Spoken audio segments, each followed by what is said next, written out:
That's why good result नहीं। चलिए next में स्टार्ट करने दीजिए सबको, ध्यान से सुनिए, बीच में को हल्ला मत कीजिए।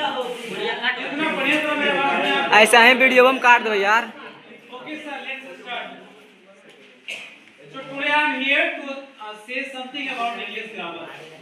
What is grammar? First of all, know about grammar. What is अरे हिलाई नहीं रे। Grammar is a medium by which we learn how to speak, read and write correctly.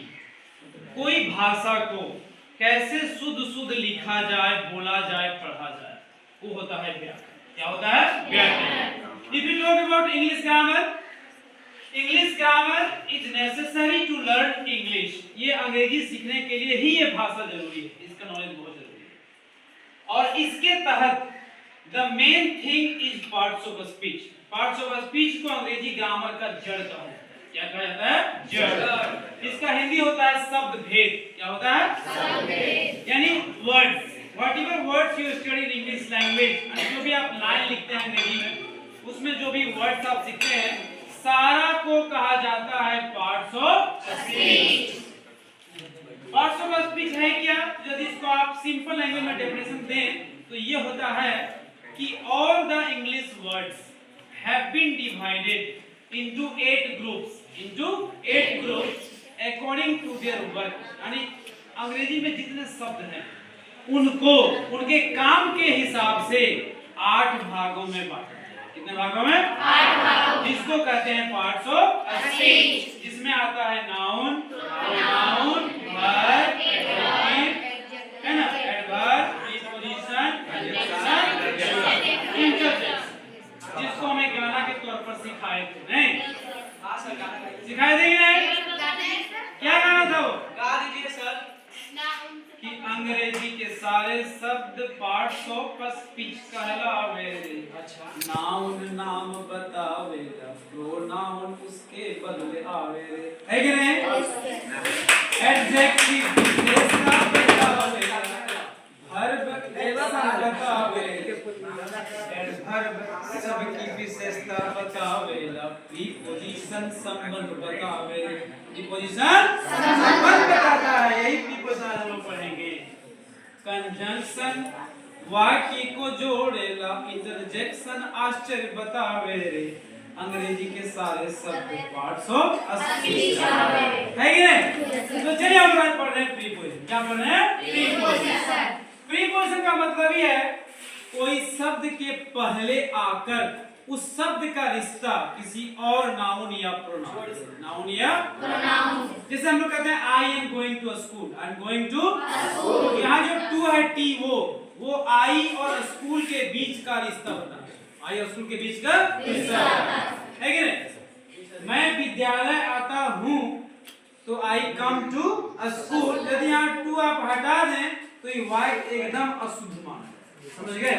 तो प्रीपोजिशन बताता है संबंध। क्या बताता है? संबंध। किसी एक नाउन या प्रोनाउन का दूसरी नाउन या प्रोनाउन से। समझ रहे हैं यहाँ तक? अब हम लोग आज ये जानेंगे कि टोटल प्रीपोजिशन कितने हैं। तो आपको हम बता दें, कुल मिलाकर कहोगे प्रीपोजिशन तो है 52। कितने हैं? 52। उसको बांटा गया है 3 भागों। कितने भागों में? 3 भागों। There is positional preposition, time preposition, and we have meaningful preposition. Position क्या है? तो कोई चीज का स्थिति बता। जैसे मैं, क्या कहते हैं इसको? मैं क्या कहते हैं? पोडियम। क्या कहते हैं? ठीक है। मैं पोडियम के सहारे खड़ा हूँ। पोडियम के सहारे खड़ा हूँ। तो मेरा स्थिति बताया कि हम किसके सहारे हैं? पोडियम के सहारे। ये हो गया पोजिशनल प्रीपोजिशन। टाइम प्रीपोजिशन है जब समय का बोध करता है। जैसे हम कल बताए थे आपको, ऑन और एट का प्रयोग बताए थे कि नहीं? ऑन लगाते हैं डेट और मंथ, है ना, डेट और मंथ या दिन के नाम के पहले। ठीक है।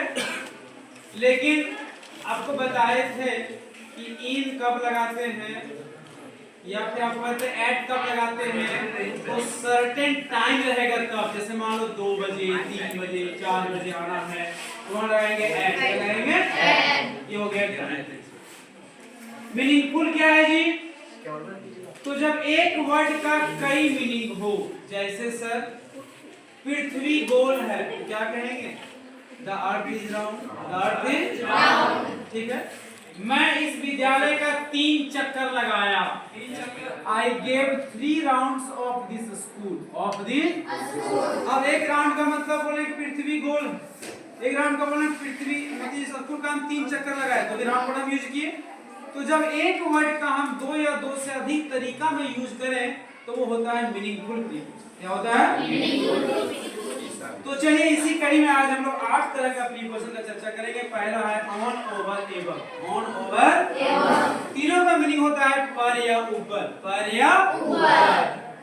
जब कोई चीज किसी के ऊपर हो और टच में हो तो होता है ऑन। क्या होता है? ऑन। जैसे डस्टर अभी कुर्सी पर रखा है, कुर्सी के टच में है कि नहीं, तो वो हो गया ऑन। ओवर क्या होता है? तो ये छत हम लोगों के ऊपर, लेकिन हम लोग के ऊपर टच में है क्या? तो टच में नहीं रहेगा, ऊपर में है तो होगा ओवर। एबव होता है जो बहुत ऊपर हो, जैसे चिड़िया आकाश में उड़ रही है ना। हवाई जहाज हम लोगों के ऊपर उड़ रहा है तो वो तो बहुत ऊपर उड़ता है, तो वहां होगा एबव। क्या होगा? एबव। तो तीनों समझ में आया? ऑन होता है जब कोई चीज के ऊपर हो लेकिन टच में। ओवर होता है जब थोड़ा सा ऊपर हो, टच में नहीं हो। एबव होता है बहुत ऊपर, बहुत ऊपर। हुआ क्लियर? जैसे कहेंगे duster is on the chair, duster is on the chair, ठीक है जी। हम लोगों के ऊपर छाता है लेकिन छाता टच में जल्दी नहीं रहता है, तो कहेंगे the umbrella is over our head, over our head, है ना। अब कहेंगे हवाई जहाज ऊपर, हम लोगों के ऊपर